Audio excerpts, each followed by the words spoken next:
Je suis camerounaise. Je viens de Kinshasa, en République démocratique du Congo.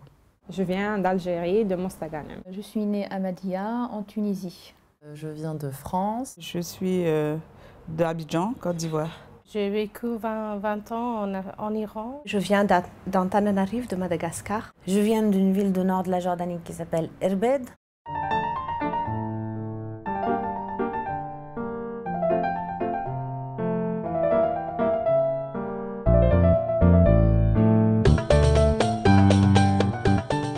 Il y a tellement d'inégalités que je ne sais plus par où commencer. Dans la représentation au plan politique, dans l'administration, dans les entreprises privées, les femmes n'ont pas véritablement accès, n'ont pas les mêmes chances en tout cas que les hommes pour accéder aux postes de responsabilité. Elles sont peut-être dans la sphère décisionnelle, mais elles ne sont pas au poste clé pour prendre des décisions. Pour le même travail effectué, les femmes, elles reçoivent 16% de salaire de moins que les hommes. Les inégalités dans la sphère professionnelle qui aboutissent pour les femmes âgées en France actuellement à 600 € de différence de retraite par mois. En ce qui concerne aussi le droit au domaine foncier rural, les hommes sont propriétaires et non les femmes. Pendant que la loi n'est pas discriminative, mais dans l'application, il y a cette discrimination-là qui est faite aux femmes. Il y a très peu de femmes qui sont propriétaires d'un titre foncier au Cameroun. Très, très peu. Souvent, même quand une femme se bat, elle fait ses économies, elle achète un terrain, c'est le nom du frère qu'on met. C'est le nom du fils qu'on met. L'écart de temps de travail domestique entre hommes et femmes par semaine en France est de 18 heures. Si on devait rémunérer, quantifier les heures qu'elle passe à donner le soin au mari, aux enfants, à la famille élargie, je pense que ça serait beaucoup.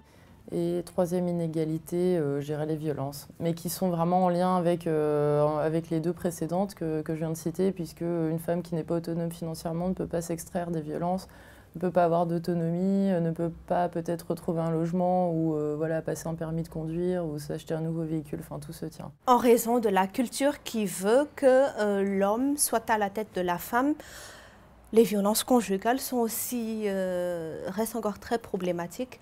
Une fille qui marche dans la rue n'a pas la même sécurité qu'un garçon qui marche dans la rue. C'est tout ce qui est au niveau des libertés individuelles des femmes, c'est-à-dire le droit de sortir, de marcher dans la rue, de disposer de son corps, de son esprit, de réfléchir, de penser, de dire ce qu'elle pense. Une fille peut être tuée parce qu'elle a couché avec quelqu'un. Ça, c'est plus qu'inégal. Elles vont être victimes de violences juste parce qu'elles sont femmes. Et je pense particulièrement aux femmes qui vivent dans les milieux en conflit.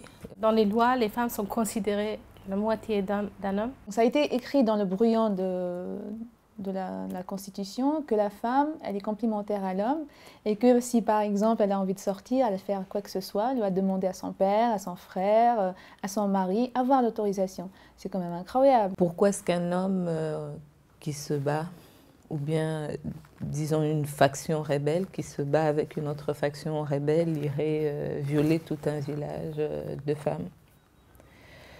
C'est d'abord parce que la femme est considérée comme un bien appartenant à l'homme de l'autre faction rebelle, et donc l'atteindre, c'est atteindre l'homme. Elle n'a pas droit de quitter le pays sans l'autorisation de mari, ou l'homme de famille, ou son père, ou son frère. Voilà, elle est totalement soumise. Il y a encore une sorte de machisme, une présence masculine. Et ça se voit dans les comportements. Il y a un retour au voile, donc c'est une forme de renfermement qui fait que ça n'évolue pas vers autre chose.